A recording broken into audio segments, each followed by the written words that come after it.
Latest എപ്പിസോഡുകൾ മറക്കാതെ കാണാൻ നിങ്ങൾ സബ്സ്ക്രൈബ് ചെയ്യൂ Ramesh Pisharody entertainments on YouTube. Hi hello നമസ്കാരം. എൻ്റെ ഒരു പ്രവീൺ കാട്ടുകട. ഞാൻ കാട്ടുകട എന്ന് പറഞ്ഞൊരു ചെറിയൊരു ഗ്രാമപ്രദേശത്തു നിന്നാണ് വരുന്നത്. നമ്മുടെ ഗ്രാമപ്രദേശങ്ങളിൽ കാണാറുള്ളൊരു സ്ഥിര സാന്നിധ്യമാണ് പാര വെക്കുന്ന അമ്മായിമാര്, പരദൂഷണം പറയുന്ന അമ്മാവന്മാര്. ഞങ്ങളുടെ നാട്ടിലും ഒരു അമ്മായി ഉണ്ട്. പക്ഷെ പാരയും പരദൂഷണമൊന്നുമല്ല, ഇവർ പ്രാക്കാണ്. ഇവരെന്ത് പറഞ്ഞാലും അച്ചട്ടാണ്. കാരണം ഇപ്പൊ എൻ്റെ വീട്ടിൽ വന്നിട്ട് നിന്റെ വീട്ടിലെ തെങ്ങ് കൊള്ളാലാടാന്ന് പറഞ്ഞാൽ അപ്പുറത്തെ വീട്ടിലെ ദിവാകരൻ ചേട്ടൻ്റെ വീട്ടിലെ തെങ്ങ് വരെ മണ്ടരി കയറിപ്പോകും. അമ്മാതിരി നാക്കാണ് ഇവർക്ക്. ചേട്ടാ 7 വർഷമായിട്ട് ഇൻസ്റ്റാഗ്രാം യൂസ് ചെയ്യണ ഞാനാണ്. എനിക്ക് ആകെ ഫോളോവേഴ്സ് ഉള്ളത് 70 പേരാണ്. 7 ദിവസം മുന്നേ ഇൻസ്റ്റാഗ്രാം എടുത്ത ഈ അമ്മായിക്ക് 700K ഫോളോവേഴ്സ് ഉണ്ട്. കാര്യം അറിയാനായിട്ട് ഇപ്പൊ ഇതെന്താണ് സംഭവം എന്നറിയാൻ ഞാൻ അമ്മയുടെ വീട്ടിൽ ചെന്ന് അമ്മയുടെ ഫോൺ എടുത്ത് നോക്കി. DP ഇട്ടിരിക്കണതേ നമ്മുടെ ഐശ്വര്യയുടെ കണ്ണില്ലേ, അതാണ് DP ഇട്ടിരിക്കണത്. പിന്നെ ഞാൻ പ്രൊഫൈലിൽ നിന്ന് നോക്കി, ഹൈക്കില്ലർ വർഷ 007 ട്യൂക്ക് അടിച്ച്. അമ്മയുടെ പേര് തങ്കമണി P എന്നാണ് കേട്ടാ. പിന്നെ ഞാൻ എടുത്ത് നോക്കി നമ്മുടെ മെസ്സേജാണ്. 2 മാസത്തെ പെൻഷൻ കാശ് പെൻഡിങ് കിടക്കണ പോലെയാണ് മെസ്സേജ് ഇങ്ങനെ പെൻഡിങ്ങിൽ കിടക്കണം. അതും ഹായ്, ഹൗ ആർ യു, സുഖമാണോ, വീട്ടിലാരൊക്കെ ഉണ്ട്. ഇതറിയാനായിട്ട് ലാസ്റ്റ് ഞാൻ സ്റ്റോറിയിലൊക്കെ ഒന്ന് കയറി നോക്കി. അപ്പോഴാണ് എനിക്ക് കാര്യം മനസ്സിലായത്. ചാറ്റിങ് 250 രൂപ, കോളിങ് 150 രൂപ, വീഡിയോ കോളിൽ നില്ല്. അപ്പൊ ഞാൻ അമ്മായിയോട് ചോദിച്ചു, അമ്മായി ഈ വീഡിയോ കോൾ ഉണ്ടോ നില്ലെന്നിട്ടിരിക്കണം? അതൊന്നും ഇല്ലടാ, പ്രൊഡക്റ്റ് കണ്ടു കഴിഞ്ഞാൽ പിന്നെ ഫോളോവേഴ്സ് കുറയത്തില്ലെന്ന്. ഈ വീഡിയോ കോളിനകത്ത് ഫിൽട്ടർ ഇട്ട് ചെയ്യാനുള്ള ഒരു പുതിയ സംവിധാനം ഉണ്ടായെന്ന് ഈ അമ്മായിക്ക് അറിയാൻ മേല. അങ്ങനെ അറിഞ്ഞിരുന്നെങ്കിൽ വീഡിയോ കോൾ അവൈലബിൾ എന്നും കൂടെ അമ്മായി ഒരു പോസ്റ്റ് ഇട്ടേനെ. അമ്മായിനെ കുറിച്ച് പറയുമ്പോൾ അമ്മായിക്ക് 2 മക്കളാണുള്ളത് കേട്ടോ. മൂത്തവന്റെ പേര് രാജു, രണ്ടാമത്തവന്റെ പേര് ബിനു. മൂത്തവൻ ഒരു പെങ്കൊച്ചിനെ സ്നേഹിച്ച് വീട്ടിലോട്ട് വിളിച്ചോണ്ട് വന്നു. അപ്പൊ ഈ നിലവിളക്കുമായിട്ട് സ്വീകരിക്കാൻ നിന്നത് ഈ അമ്മായിയാണ്. ഈ നിലവിളക്കുമായിട്ട് നിൽക്കുകയും ഈ കൊച്ചിനെ കണ്ട് ഇഷ്ടപ്പെട്ട അമ്മായി പറഞ്ഞു, നല്ല പൂവമ്പഴം പോലത്തെ കൊച്ചാണല്ലോടി നീ. പറഞ്ഞു തീരേണ്ട താമസം ഇന്നലെ മേടിച്ച പുതിയ ഫാൻ്റെ ഒരു ലീഫ് ഇളകി കൊച്ചിന്റെ കവളത്ത് തലോടി ഒരു ഒറ്റ പോക്ക. ഈ 6-ാം തമ്പുരാ സിനിമ കണ്ടിട്ടില്ലേ, അതിന് നെപ്പോളിയന്റെ വെട്ട് കൊണ്ട മോഹൻലാലിന്റെ അവസ്ഥയാണ് ഈ പെങ്കൊച്ചിന്റെ കവളത്ത്. ഇവിടെ നീട്ടത്തിലൊരു വെട്ടിന്റെ പാടും 8 സ്റ്റിച്ചും. പിന്നെ രണ്ടാമത്തൊരു മകനുണ്ട്, ഇവൻ ഇരട്ടപ്പിള്ളേരാ. ഇവന്റെ എപ്പോഴത്തെ ആഗ്രഹം എന്ന് വെച്ചാൽ ഈ പിള്ളേർ എപ്പോഴും ഒന്നായി കാണണം, ഒന്നായി നടക്കണം, ഒന്നായി ഇരിക്കണം, ഇങ്ങനെയുള്ള ആഗ്രഹങ്ങളാണ്. ഇത് കണ്ടിട്ട് ഈ അമ്മായി അപ്പുറത്തെ പെട്ടിക്കടയിൽ പോയിട്ട് 2 ബണ്ടിൽ ഫെവിക്കും മേടിച്ച് പിള്ളേരെ ഒട്ടിക്കാൻ നടക്കുമായിരുന്നു. ആ പുള്ളിക്കാരൻ കണ്ടതുകൊണ്ട് പിള്ളേരെ രക്ഷപ്പെട്ടു. ഇങ്ങനെയുള്ള കുരുത്തക്കേടുകളൊക്കെ ഉള്ളതുകൊണ്ട് അമ്മായിനെ ആരും അങ്ങോട്ട് ശ്രദ്ധിക്കാറില്ല. ഒരു ദിവസം ഞാൻ ടൗണിൽ കൂടെ പോകുമ്പോൾ ദേ റോഡിൽ നിൽക്കണ ഈ അമ്മായി. അപ്പൊ ഞാൻ ചോദിച്ചു, അമ്മായി എവിടെ പോണു? എടാ ഞാനൊന്ന് മൃഗാശുപത്രി വരെ പോകേടാ. അതെന്തിനാണ് അമ്മായി മൃഗാശുപത്രി പോണത്? നിങ്ങളുടെ വീട്ടിൽ പട്ടിയും പൂച്ചയൊന്നും ഇല്ലല്ലോ. അല്ല അതുകൊണ്ടല്ലേടാ, സർക്കാർ ആശുപത്രിയിലെ മരുന്നൊക്കെ കഴിച്ച് ഞാൻ മടുത്ത്, ഇനി മൃഗാശുപത്രിയിലെ മരുന്നൊന്ന് ട്രൈ ചെയ്യാനാ. നീ എന്നെ ഒന്ന് അങ്ങോട്ടൊന്ന് കൊണ്ടാക്കാൻ പറഞ്ഞു. ഞാൻ ഈ അമ്മായിനെയും ബൈക്ക് വെച്ച് നേരെ പോവുക. അപ്പൊ എന്റെ ഓടിക്കലൊക്കെ ഇഷ്ടപ്പെട്ടിട്ടേ ഈ അമ്മായി പറയാ, എടാ നിന്റെ ഓടിക്കൽ നല്ല സൂപ്പറാണ് കേട്ടാ. ഇപ്പോഴത്തെ പിള്ളേരാണെങ്കിൽ ഒന്നെങ്കിൽ ഫ്രണ്ട് പൊക്കിക്കൊണ്ട് ഓടിക്കും, അല്ലെങ്കിൽ ബാക്ക് പൊക്കിക്കൊണ്ട് ഓടിക്കും. നീ കറക്റ്റ് വേവ് ലെങ്തിലാണ് പോണത്. അമ്മായിയുടെ നാക്കല്ലേ, ഫ്രണ്ടിലത്തെ കട്ടറി വീണ്ടും ഞാൻ റോഡിന്റെ നടുക്കും, അമ്മായി അപ്പുറത്തെ പാടത്തും. ഈ പാടത്ത് നീ ആമ തലവെക്കണ പോലെ തലവെക്കിട്ട് ഈ തള്ള പറയണേ. ഞാനങ്ങ് പേടിച്ചു പോയി. ഞാൻ വിചാരിച്ചതേ നിന്റെ മേത്ത് വല്ല പെട്ടിവണ്ടിയും കയറി കാണുന്നു. തള്ളയുടെ നാക്കല്ലേ, പുറകെ വന്ന പെട്ടിവണ്ടി എൻ്റെ 2 കാലിലും കൂടെ ഏട്ട കയറിപ്പോയത്. അന്ന് അവര് ടിപ്പറങ്ങാനായിരുന്നു പറഞ്ഞിരുന്നെങ്കിൽ ഈ കൺസെപ്റ്റ് ടൈമിൽ എനിക്ക് വരേണ്ട ഒരു അവസ്ഥ ഉണ്ടാകത്തില്ലായിരുന്നു. അമ്മായിനെ കുറിച്ച് പറയുമ്പോൾ അമ്മായിയുടെ കൊച്ചുമാരെ കുറിച്ചും പറയണം.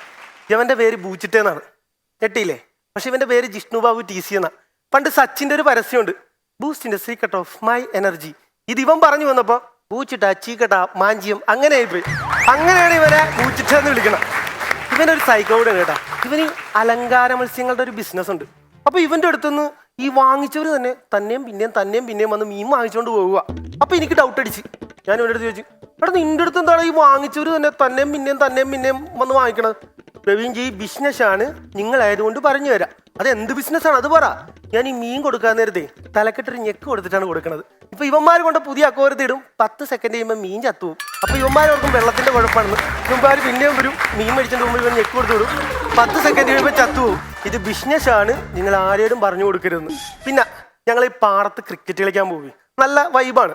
അപ്പൊ കളിയൊക്കെ കഴിഞ്ഞ് വിഷമിച്ച് വരുമ്പോൾ എനിക്കൊരു ആഗ്രഹം കരിക്ക് കഴിക്കണമെന്ന്. അപ്പൊ ഞാൻ പറഞ്ഞു, എടാ എനിക്കൊരു കരിക്കും വെള്ളം കുടിക്കണമെന്നുണ്ട്, എനിക്കൊരു കരിക്കിട്ട് തരുവാന്ന്. അപ്പൊ ഇവൻ പറയാണ്, എന്റെ പൊന്നു പ്രവീൺജി നിങ്ങൾക്കറിയാല്ല, എനിക്ക് തെങ്ങേക്കരാനൊന്നും അറിയാൻ മേല, ഇല്ലെങ്കിൽ ഞാൻ ഇട്ട് തരത്തില്ലേ. അപ്പൊ ഞാൻ പറഞ്ഞു, എടാ എനിക്ക് ഇതിൽ കരിക്ക് ഏതാണ് തേങ്ങ ഏതാണെന്ന് അറിയാൻ മേല, അതുകൊണ്ടാണ്. ഇത് അറിയാമായിരുന്നെങ്കിൽ ഞാൻ കയറിയിട്ടേന്. പറഞ്ഞു തീരേണ്ട താമസം ഈ പകയെ നേരെ മണ്ടേ കയറിയിട്ട് ഇത് കരിക്ക് ഇത് തേങ്ങ. ഇറങ്ങി വന്നിട്ട് പറയണേ, എനിക്ക് ഒന്നും തോന്നരുത്, എനിക്ക് തെങ്ങേക്കരാൻ അറിയാൻ മേലഞ്ഞിട്ടാണ്, ഇല്ലെങ്കിൽ ഞാൻ ഇട്ട് തന്നേനെ. പിന്നെ അടുത്തതെന്ന് വെച്ചാല് ഇവന് കാർ ഓടിക്കാൻ ഭയങ്കര ഇഷ്ടമാണ്. അപ്പൊ ഇവന്റെ അച്ഛൻ ഇവനെ കാർ ഓടിക്കാൻ വേണ്ടി ചേർത്ത്. 2 ദിവസം കഴിഞ്ഞപ്പോ പുള്ളിക്കാരൻ കാല് വലിയ പ്ലാസ്റ്റർ ഇട്ട് ഇങ്ങനെ ഞൊണ്ടി വരുക. അപ്പൊ ഞാൻ ചോദിച്ചു, എന്ത് ചേട്ടാ? ഒന്നും പറയണ്ടടാ, ജിഷ്ണു ബാബു TC ഒന്ന് കാർ ഓടിക്കാൻ പഠിച്ചതാണെന്ന്. അല്ല, അതിന് ചേട്ടന്റെ കാലിന് എന്താ ഇങ്ങനെ പ്ലാസ്റ്റർ ഒക്കെ കിടക്കണം? എടാ, ഇവൻ കിടക്കപ്പായ കിടന്ന് ഗിയർ ചെയ്യുകയും ചെയ്യണത് എന്റെ വലത്തെ കാല് വെച്ചാണെന്ന്. 4ാമത്തെ ഗിയർ ഇട്ടതാ, 2 എടുത്താ പൊട്ടലി. അന്നേരം വേറൊരു കാര്യം കൂടെ പറഞ്ഞു, ഇവനെങ്ങാനെ ഹാൻഡ് ബ്രേക്ക് പിടിച്ചിരുന്ന എൻ്റെ ഒരു അവസ്ഥ നീ ഒന്ന് ആലോചിക്കണം. പിന്നെ അടുത്ത വേറൊരു കാര്യം കൊണ്ട് ഇവൻ സൈക്കോ ആണെന്ന് പറയാനുള്ള കാരണം, ഇവനെ പത്രത്തിലൊരു പരസ്യം കണ്ട് പൊറോട്ട തൊണ്ടയിൽ കുടുങ്ങിയ ഒരു യുവാവ് മരിച്ചെന്ന്. ഇത് കേട്ട ഇവൻ പൊറോട്ടയുടെ 4 ചുറ്റിനും മറ്റേ നൂല് കെട്ടിയിട്ടാ ഇപ്പൊ പൊറോട്ട കഴിക്കണം. ചോദിച്ചപ്പോൾ പറയണേ, തൊണ്ടയിൽ കുടുങ്ങി കഴിഞ്ഞ് ഇങ്ങനെ വലിച്ചെടുക്കാല്ലാന്ന്. പിന്നെ വേറൊരു സംഭവമുണ്ട്, ഇവന്റെ കൈയൊന്ന് തെറ്റി കഴിഞ്ഞ ദിവസം ഫയർഫോഴ്സിന് ഒരു കോള് പോയി. ഫയർഫോഴ്സുകാർ വരുമെന്ന് പേടിച്ചിട്ട് കണ്ണോപ്പറേഷൻ കഴിഞ്ഞ് തിണ്ണെ കുത്തിയിരുന്നവന്റെ ഒരു അമ്മുമ്മേനെ എടുത്ത് ഇവൻ കിണറ്റിയിട്ട് പിന്നെ ഫയർഫോഴ്സുകാർ വന്ന് പൂരമീനൊക്കെ ഇങ്ങനെ ചൂണ്ടയിട്ട് പിടിക്കലേ കേട്ടോ. അതുപോലെയാണ് ഈ അമ്മച്ചിനെ എടുത്ത് കരക്ക് വെച്ചത്. അതും പോട്ടെ എന്ന് വെക്കാം. ഇവൻ പുതിയൊരു ഐഫോൺ മേടിച്ച്. ഈ ഐഫോൺ മേടിച്ചിട്ട് ഇവൻ 2 നില കെട്ടിടത്തിന്റെ മേളിൽ നിന്ന് ഐഫോൺ എടുത്ത് താഴെ ഇട്ടിരിക്കുക. അതെന്തിനാന്ന് ചോദിച്ചപ്പോൾ പറയണേ, എയ്റോപ്ലെയിൻ മോഡിട്ട് ഫോൺ താഴിട്ട് ആ ഫോൺ നിന്ന് പറക്കുമെന്ന് ഇവൻ്റെ ഒരു കൂട്ടുകാരൻ പറഞ്ഞു. ഇതെല്ലാം സഹിക്കാം. ഈ സസ്യങ്ങളും മരങ്ങളും നമുക്ക് എന്താ തന്നെ ഓക്സിജൻ. ഇത് കേട്ട ഇവൻ ശ്വാസം മുട്ടലായിട്ട് കാരണം ഇവന്റെ അപ്പൂപ്പന്റെ മൂക്കിലും വായിലും 2 കൊട്ട പുല്ല കുത്തിക്കയറ്റി വെച്ചത്. ഇപ്പൊ ഇവന്റെ അപ്പൂപ്പൻ ഹോസ്പിറ്റലിലും ഇവനങ്ങ് പ്രാന്താശുപത്രിയില്ല. ഇവൻ വന്നിട്ട് വേണം അടുത്തൊരു കണ്ടന്റ് ആയിട്ട് എനിക്ക് ഇവിടെ വരാൻ. Thank you. Once upon a time, once upon a time, once upon a time, once upon a time. Praveen നല്ല രസമുള്ള പെർഫോമൻസ് ആയിരുന്നു. എങ്ങനെ പോകുന്നു പുറത്തോട്ടുള്ള ജോലിയൊക്കെ? സന്തോഷമായിട്ട് ഇങ്ങനെയൊക്കെ പോകുന്നുണ്ട്. ഗസ്റ്റിനെയൊക്കെ എന്റർടൈൻ ചെയ്യാനായിട്ട് ഇടയ്ക്ക് സ്റ്റാൻഡപ്പ് കോമഡി ഒക്കെ ചെയ്യാറുണ്ടോ? അതിനുള്ള അവസരം എനിക്ക് അവർ തന്നിട്ടില്ല. അറിയില്ല അവർക്ക്. അല്ല, അവിടുത്തെ സാറന്മാർക്കൊക്കെ അറിയാം. പിന്നെ എനിക്ക് ഇവിടെ പ്രോഗ്രാമിനൊക്കെ വരാനുള്ള അവസരങ്ങൾ തന്നെ കൊണ്ട് ഞാൻ അവിടെ സ്റ്റാൻഡപ്പ് അങ്ങനെ ചെയ്തില്ല. ഓക്കെ ചേട്ടാ. പ്രവീൺ വളരെ നന്നായിരുന്നു, നല്ല പ്രകടനമായിരുന്നു കേട്ടോ. പ്രവീൺ ഒരുപാട് തമാശകൾ പറഞ്ഞു, അതിലെല്ലാം അത്യാവശ്യം നല്ല തമാശകളായിരുന്നു. പ്രവീണിന്റെ ഒരു തൂക്കവും അളവും അതിന്റെ നമ്മൾ വിൽക്കുക എന്ന് പറയല്ലോ, അതെല്ലാം ഭംഗിയായിട്ട് തന്നെ ചെയ്യാനായിട്ട് പറ്റി. വളരെ കുറച്ച് കാര്യങ്ങൾ. ഒന്ന് എനിക്ക് തോന്നിയൊരു കാര്യം, അമ്മുമ്മ പ്രാക്കാണല്ലോ പരിപാടി. അപ്പൊ ഈ വന്ന് വീണ ഉടനെ എന്താ പറഞ്ഞ, നിന്റെ കാലില് വേറെ വണ്ടി വന്ന് അത് പറഞ്ഞെന്ന് വെച്ചാല് വണ്ടിയെന്ന് വീണിട്ട് അമ്മാമ്മ പാടത്തും ഞാൻ റോഡിനെ നടക്കുക. അപ്പൊ ഈ ആമ തലവെക്കണ പോലെ തലവെക്കി നോക്കിയിട്ട് പറയണേ, ഞാൻ വിചാരിച്ചത് നിന്റെ മേത്ത് വല്ല പെട്ടുവണ്ടിയും കയറിയെന്നാ. അതെ, അപ്പോ ഞാൻ വിചാരിച്ചത് നിന്റെ മേത്ത് വല്ല പെട്ടുവണ്ടിയും കയറി കഴിഞ്ഞതും പെട്ടുവണ്ടി കയറുന്നത്. ശരിക്കും പ്രാക്കുകാരുടെ എങ്ങനെ അറിയോ? ഓ, നിനക്ക് ഭയങ്കര ഭാഗ്യമാടാ, നിന്റെ കാലെ പെട്ടുവണ്ടി ഒന്നും കേറിയില്ലല്ലോ എന്ന് പറഞ്ഞു വായെടുത്തതും പെട്ടുവണ്ടി കയറി. അതാണ് പ്രാക്കിന്റെ റൂട്ട്.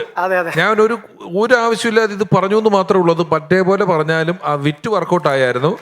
ഞാൻ ഇവരുടെ സ്വഭാവം അതായിരുന്നു പറഞ്ഞു, ഇവര് തെങ്ങ് നല്ലതാന്ന് പറഞ്ഞാൽ അപ്പുറത്തെ വീട്ടിലെ തെങ്ങ് പോലും പോകും. റിവേഴ്സാ സംഭവിക്കുന്നത്. ഇത് കേറിയില്ലല്ലോ എന്ന് പറഞ്ഞപ്പോ കേറി എന്നാണ് പറഞ്ഞത്. പിന്നെ കൃഷ്ണപ്രഭ ഒരു കാര്യം കണ്ടുപിടിച്ചത്, താൻ പറഞ്ഞല്ലോ നെപ്പോളിയൻ മോഹൻലാലിന്റെ കവളത്ത് വെട്ടിയതുപോലെ 6-ാം തമ്പുരാനിലെ പോലെ എന്ന്. അത് ദേവാസുരമാ സിനിമ, അത്രേ ഉള്ളൂ, വേറെ ഒരു കുഴപ്പമില്ല. അത് 2 ചുമ്മാതാ. ദേവാസുരമാണ് കേട്ടോ. വേറെ എല്ലാം വളരെ ഗംഭീരമാണ്. സൂപ്പർ പ്രകടനമായിരുന്നു. ഇടയ്ക്കിടയ്ക്ക് വരണം. താനിങ്ങനെ ഒരു സീസണിൽ വന്നിട്ട് മുങ്ങിയിട്ട് കുറേ നാൾ കഴിയുമ്പോ എന്തെങ്കിലും വരേണ്ട ഒരാളല്ല. കാരണം ഞാൻ ലീവ് കിട്ടാത്തതിന്റെ ഒരു പ്രശ്നം കൊണ്ടാണ് എനിക്ക് ഇവിടെ ഭയങ്കര ഇഷ്ടം. കാരണം ഇതെന്റെ ഫസ്റ്റ് ഫ്ലോർ ഇതാണ്. ഇവിടുന്നാണ് പിന്നെ എനിക്കൊരു പേര് കിട്ടിയത് ഇവിടുന്ന. അതുകൊണ്ട് എനിക്ക് ഇവിടെ വിളിച്ചു കഴിഞ്ഞാൽ ഇനി ഉറപ്പായിട്ടും. അപ്പൊ എങ്ങനെയെങ്കിലൊക്കെ ഇടയ്ക്ക് ഇവിടെ വിളിച്ചു ചോദിക്കണം അടുത്ത ഷെഡ്യൂൾ എപ്പോഴാന്നൊക്കെ. എന്നിട്ട് അതിനനുസരിച്ചിട്ട് നിങ്ങൾക്ക് പറ്റുന്ന പോലെയൊക്കെ ഞങ്ങൾക്ക് ഇവിടെ ഷൂട്ടിംഗ് അഡ്ജസ്റ്റ് ചെയ്ത് തരാൻ പറ്റുമെങ്കിൽ ഞങ്ങളത് ചെയ്തു തരും. എന്നിട്ട് വരാൻ നോക്കും കേട്ടോ. Okay, super Praveen. അടിപൊളി. ഞാൻ ആദ്യം 6-ാം തമ്പുരാൻ പറഞ്ഞപ്പോ പെട്ടെന്ന് ദേവാസുരം അല്ലായിരുന്നോ എന്ന് ചോദിച്ചാൽ അതാണ് ഈ പറഞ്ഞത് കേട്ടോ. തെറ്റിപ്പോയതാ. അല്ല സാരമില്ല, അത് കുഴപ്പമില്ല. നമുക്ക് മനസ്സിലാക്കാം, കുഴപ്പമില്ല. നല്ല രസം ഉണ്ടായിരുന്നു കേട്ടോ. എന്നുവെച്ചാ ഓരോ പോയിന്റും നമുക്ക് കൃത്യമായിട്ട് മനസ്സിലായി എന്നുള്ളതാണ് ഒരു കയ്യടി അർഹിക്കുന്ന ഒരു കാര്യം. കാരണം ചിലർ വന്നിട്ട് പെട്ടെന്ന് അങ്ങ് പറഞ്ഞു പോകും. ചിലപ്പോൾ ഞാൻ പലരോടും പറഞ്ഞിട്ടുള്ള പോലെ ക്ലാരിറ്റി നമുക്ക് ചിലപ്പോൾ കിട്ടാറില്ല. പക്ഷെ ഇതെല്ലാം കറക്റ്റായിട്ട് തന്നെ വന്നു. പിന്നെ പെട്ടെന്ന് ആ അക്യൂറത്തില് മീനിന്റെ കാര്യം നോക്കിയപ്പോഴാണ് അല്ല, നടന്ന സംഭവം. എന്റെ ഒരു സുഹൃത്തുണ്ട്, ഇവന്റെ സ്ഥിരം പരിപാടി ഇത്. അതല്ലേ? ആ, എനിക്ക് അക്യൂറത്തിന്റെ പരിപാടി ഉണ്ടായിരുന്നു കൃഷ്ണപ്രഭയ്ക്ക്. ഓ ഈ തലക്ക് ഞെക്കി കൊടുക്കുന്ന പരിപാടിയൊക്കെ ഉള്ളു. ചെറുതായിട്ടൊന്നും ഇവിടുത്തെ ഉടനെ ഒന്നും ചായല്ലോ. 2 ദിവസം കഴിയുമ്പോ മീൻ്റെ ഇടപാട് തിന്നൂല അവിടെ അല്ല കൊണ്ടുപോയിട്ട് ഇവൻ കഴിഞ്ഞാൽ. പിള്ളേരെ ചെറിയ കുട്ടികളാ വന്ന് വാങ്ങിക്കണതേ. അപ്പൊ ഇവൻ നെക്കിയിട്ട് കൊടുക്കും. അപ്പൊ അവിടെ കൊണ്ടിടുമ്പോ ചത്തു. ഒന്ന് ഞെരടിയിട്ട് കൊടുത്താൽ തിന്നൂല, ഭക്ഷണം കഴിക്കൂല. പിന്നെ മീൻ 2 അയ്യോ ദിവസം. സത്യം കഷ്ടമുണ്ടാ. എനിക്ക് ആ അനുഭവം ഉണ്ട്. കാരണം അപ്പൊ ഇപ്പഴാണ് അതിന്റെ കുട്ടൻസ് എനിക്ക് പിടികിട്ടിയത്. ഇങ്ങനെ ഞെക്കി ഇട്ടിട്ട് അല്ല കൊടുക്കുമ്പോൾ ഇപ്പൊ എന്താ ചത്തുപോലെ. വെച്ചാൽ ചെറിയ നെറ്റ് വെച്ച് പിടിച്ചിട്ട് നേരിട്ട് അതിനകത്തേക്ക് ഇടുക. അതെ എന്നാലും ചിലരൊരു ഞെക്ക് കൊടുക്കും പോക്കെ പോണ പോക്കന്. എന്തല്ലേ അതെ. പിന്നെ അതുപോലെ പിഷു ഈ കണ്ണില് വിശ്വാസം ഉണ്ടോ? ഇതുപോലെ ഈ കരിങ്കണ്ണൻ മത്തായിന്ന് നമ്മളെ രസതന്ത്രം സിനിമയില് ഇന്നസെന്റങ്ങൾ ചെയ്ത ക്യാരക്ടറാണ് എനിക്ക് അങ്ങനെ വലിയ കാര്യമായിട്ടൊരു വിശ്വാസം ഇല്ല. അങ്ങനെയൊക്കെ ആണെങ്കിൽ ഷാറൂഖ് ഖാനൊക്കെ എന്ന് ഫീൽഡ് ഔട്ട് ആയി പോകണ്ടാ. എന്തോരോ പേര് കണ്ടു വെക്കുന്നുണ്ട് ഇവരെല്ലാം അല്ലേ. ഇങ്ങനെ ഇതുപോലെ പറഞ്ഞിട്ട് പെട്ടെന്ന് അതിന്റെ അങ്ങനെ സംഭവിച്ചില്ല. നമ്മൾ കുറച്ച് നമ്മളെ പറ്റി കുറെ പേര് മോശം വിചാരിക്കും, മോശം പറയുമെങ്കിലും വേറെ കുറെ പേര് നല്ലത് പറയാൻ കൂടെ ഉണ്ടെങ്കിൽ കുറച്ചൊക്കെ നല്ലത് നമ്മൾ ചെയ്യണം. ആർക്കെങ്കിലും ഒക്കെ എപ്പോഴെങ്കിലും ഒക്കെ പറ്റുന്ന പോലെ ചില നല്ലതുകൾ ചെയ്യുകയാണെങ്കിൽ അത് ബാലൻസ്ഡായി പോകാൻ വേണമെങ്കിൽ അതെ അത്രേ ഉള്ളൂ. ഇതുപോലെ തന്നെ വിശാരടി എൻ്റെ ബിസിനസ് ഇങ്ങനെ നന്നായിട്ട് ഡെവലപ്പ് ചെയ്തപ്പോൾ എൻ്റെ ഒരു കൂട്ടുകാരൻ തോന്നിട്ട് പറഞ്ഞു നിന്റെ അച്ചപ്പം നല്ല അടിപൊളി സൂപ്പറാന്ന് പറഞ്ഞാൽ അന്ന് മുതൽ താഴത്തേക്ക് പോകുന്നതാ. അല്ല ഞാനും ഇപ്പൊ പിഷു പറഞ്ഞ പോലെ അങ്ങനെ ശ്രദ്ധിച്ചിട്ടില്ല. പക്ഷെ നമുക്ക് എപ്പോഴും ഇതൊരു കഥയൊക്കെ ആയിട്ട് പറയുമ്പോൾ നമുക്കൊരു കോമിക് ആയിട്ടുള്ള ഒരു ക്യാരക്ടർ ആയിരിക്കും അല്ലെ ഈ ഇതുപോലെ കരിങ്കണ്ണം. പ്രത്യേകിച്ചും നമുക്ക് പെട്ടെന്ന് ഓർമ്മ വരുന്നത് രസാന്തരത്തിലെ ഇന്നസെന്റങ്ങൾ ചെയ്ത ക്യാരക്ടറാണ് ഈ കരിങ്കണ്ണൻ മത്തായി എന്ന് പറഞ്ഞിട്ടുള്ള. അപ്പൊ പെട്ടെന്ന് ഇങ്ങനെ എന്തെങ്കിലും ഇൻസിഡന്റ് ഒക്കെ വരുമ്പോ ഓ ഇതിപ്പോ മത്തായി പറഞ്ഞ പോലെ ആയി പോയല്ലോ എന്ന് പറഞ്ഞിട്ട് നമ്മൾ പറയും. അപ്പൊ ഞാൻ ഇതുവരെ അങ്ങനെ ശ്രദ്ധിച്ചിട്ടില്ല. എന്തായാലും നല്ല നല്ല ടോപ്പിക് ആയിരുന്നു. പ്രവീൺ ഒരു ബയോഡാറ്റ തയ്യാറാക്കി എനിക്ക് തരണം കേട്ടോ. ബയോഡാറ്റ വേണം. സെയിൽസിൽ എടുത്തിരിക്കുന്നു. നന്നായിട്ട് ഫ്ലുവൻ്റ് ആയിട്ട് സംസാരിക്കുന്നുണ്ട്. ഇപ്പൊ സെയിൽസിൽ എൻ്റെ പ്രൊഡക്റ്റ് വിൽക്കാനായിട്ട് ഇനി മലപ്പുറത്ത് വേണമെങ്കിൽ ഇപ്പൊ തന്നെ വേണമെങ്കിൽ നമുക്ക് അപ്പോയിൻമെന്റ് ചെയ്യാം. അത് മാത്രമല്ല ഇത് പറഞ്ഞു കഴിയുമ്പോൾ ഈ അച്ചപ്പത്തിന്റെ കാര്യം പറഞ്ഞിട്ട് അപ്പച്ചൻ ചേട്ടന്റെ അച്ചപ്പം എന്ന് പറഞ്ഞിട്ട് ഇത് അച്ചപ്പത്തിന്റെ അപഭ്രംശം എന്നൊരു പറയാം. ഓക്കെ നല്ല സൂപ്പറായിരുന്നു. ജോലിക്ക് അങ്ങനെ ഓഫർ ചെയ്യും, പക്ഷെ ആലോചിച്ചും കണ്ട് തീരുമാനം എടുത്താൽ മതി കേട്ടോ. എനിവേ പെർഫോമൻസ് വീണ്ടും അടിപൊളിയായിരുന്നു. നമുക്ക് മാർക്സ് അറിയുന്നവരേക്കും ഓൾ ദി ബെസ്റ്റ്. അല്ല ഡയാന എന്റെ ബ്രാൻഡ് അംബാസഡർ ആണോ അതെ ബാഡ് അംബാസഡർ ആണോ? അല്ല എന്റെ പ്രൊഡക്റ്റിനെ എപ്പോഴും ഇങ്ങനെ ഡീപ്രൊമോട്ട് ചെയ്തോണ്ടിരിക്കുന്നു. തന്നെയാണോ? അല്ല അത് ചോദിച്ചു പറഞ്ഞു മാത്രമേ ഉള്ളൂ. എപ്പോഴും അതെ എന്റെ പ്രൊഡക്റ്റിനെ ഇങ്ങനെ ഡീപ്രൊമോട്ട് ചെയ്യുന്നുണ്ട്. ഇത് എന്റെ അച്ചപ്പത്തിനെ ബ്രാൻഡ് ചെയ്യാനായിട്ട് ദീപിക പതക്കോണ് അല്ലെങ്കിൽ നയൻതാരനൊക്കെ വിളിക്കാനുള്ള കപ്പാസിറ്റി എനിക്കുണ്ട്. പക്ഷെ ഞാൻ നിങ്ങൾക്കൊരു പ്രൊമോഷൻ ആയിക്കോട്ടെ, ഒരു ഭാവി ആയിക്കോട്ടെ എന്ന് വിചാരിച്ചിട്ട് പറഞ്ഞു മാത്രമേ ഉള്ളൂ. അല്ല വാങ്ങിച്ചോട്ടോ. എൻ്റെ വേറൊരു കൂട്ടുകാരൻ മിമിക്രി കൂട്ടുകാരനാ. പുള്ളി ഒരു ദിവസം അമ്മായിയുടെ വീട്ടിൽ ചെന്നിട്ട് അമ്മായിയുടെ വീട്ടിലിങ്ങനെ ഇരുന്നിട്ട് ജനലിൽ കൂടെ നോക്കി കഴിയുമ്പോൾ ഈ മുരിങ്ങാക്കോലിങ്ങനെ വളർന്നു കിടക്കേ. ഓ അമ്മായി മുരിങ്ങാക്കോല് ഇപ്പൊ കൊമ്പൊടിയണ മാതിരി ആയല്ലോ എന്ന് പറഞ്ഞു. പിറ്റേ ദിവസം ആ കണ്ണു പറഞ്ഞപ്പോൾ അമ്മായി മുരിങ്ങാക്കോല് മുഴുവൻ പറക്കിയെടുത്തോണ്ടിരിക്കുക. രാത്രി ഒടിഞ്ഞുപോയി. ആ കൂട്ടുകാരനെനിക്ക് ഈ രമേശ് പിഷാരടി കാറെടുത്ത് കഴിയുമ്പോൾ നമ്പർ എത്രയെന്ന് ചോദിച്ചു. അപ്പോൾ പറഞ്ഞ് കൂട്ടിയിട്ട് നമ്പർ പറയുമ്പോൾ ഓ അവസാനം 8 ആണല്ലോ, അപ്പോൾ 8 മുട്ടും തട്ടുമുട്ടും ആയിരിക്കും എന്ന് പറഞ്ഞു. വെറുതെ നിർത്തിയിട്ടിരുന്ന വണ്ടിയുടെ പുറകിൽ വന്നിട്ട് വേറെ വണ്ടി എടുത്തിട്ട് പോയി. നടന്ന കാര്യമാണ് കൃത്യം പറഞ്ഞതുമാണ് നടന്നതുമാണ് ആ കാര്യം. അപ്പൊ കണ്ണ് എന്ന് പറയുന്ന സംഭവം നടക്കും. കാരണം നമ്മൾ ഈ റിമോട്ടിനകത്ത് വയറൊന്നുമില്ലല്ലോ. നമ്മൾ വെറുതെ ഇങ്ങനെ ഞെക്കുമ്പോഴല്ലേ TV വർക്ക് ചെയ്യുന്നത്. അപ്പൊ തരംഗങ്ങളല്ലേ പോകുന്നത്. ഇതുപോലെ തന്നെ കണ്ണിൽ നിന്നും തരംഗങ്ങൾ പോകുന്നുണ്ട്. ഞാൻ പറഞ്ഞില്ല എന്റെ അച്ചപ്പം ഡൗൺ ആയി പോയ കാര്യം പറഞ്ഞില്ലേ. ഇപ്പൊ ഞാൻ പൊക്കി എടുത്തോണ്ടിരിക്കുക. അങ്ങനെ നമ്മുടെ കൽപ്പന്റെയും കാന്താരയുടെയും പെർഫോമൻസുകൾ കഴിഞ്ഞിരിക്കുന്നു. ഇവരിൽ ആരാണ് ബെസ്റ്റ് പെർഫോമർ അറിയാം. രമേശേട്ടാ. കാന്താരി ഋതുവിന് ഇന്നത്തെ പെർഫോമൻസിന് 50-ൽ 44.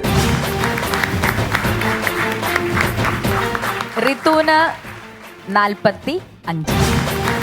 അപ്പൊ total 89 out of 100.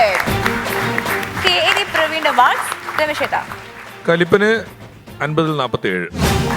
47 out of 50. കലിപ്പന് ഞാൻ 48 മാർക്ക് തരുന്നു. അപ്പൊ total 95 out of 100. That means ഇന്നത്തെ മത്സരത്തിലെ ബെസ്റ്റ് പെർഫോമർ നമ്മുടെ കലിപ്പൻ പ്രവീൺ കാട്ടുകട. കൺഗ്രാറ്റ്സ്. രമേശേട്ടാ. കൃഷ്ണ പ്ലീസ്. അല്ല അപ്പൊ എന്നെ വിളിക്കുന്നില്ലേ അച്ചപ്പം കൊടുക്കണ്ടേ? അല്ല ചേട്ടാ ശരിയാക്കാം. നിങ്ങൾ കുറച്ചു നേരം കൊണ്ട് ഇവിടെ വെയിറ്റ് ചെയ്യും. ഞങ്ങൾ ഷൂട്ട് കഴിഞ്ഞ് വീട്ടിൽ പോട്ടെ. തണുത്തു പോവും, ചൂടാക്കി കൊണ്ടുവന്നതാ.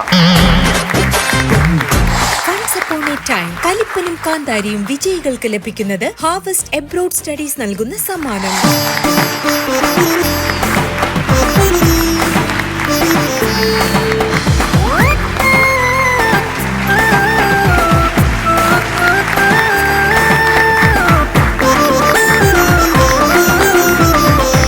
Okay, it's time to wind up. Once upon a time, കലിപ്പനും കാന്താരിയും. വീണ്ടും കാണാം. Until then, bye-bye. അതെ, അടുത്ത ഷൂട്ട് എന്നാ തുടങ്ങണേ? ഞാൻ നിക്കണോ അതേ പോണോ? Once upon a timeന്റെ ലേറ്റസ്റ്റ് എപ്പിസോഡുകൾ മറക്കാതെ കാണാൻ നിങ്ങൾ സബ്സ്ക്രൈബ് ചെയ്യൂ. Ramesh Pisharody entertainments on YouTube.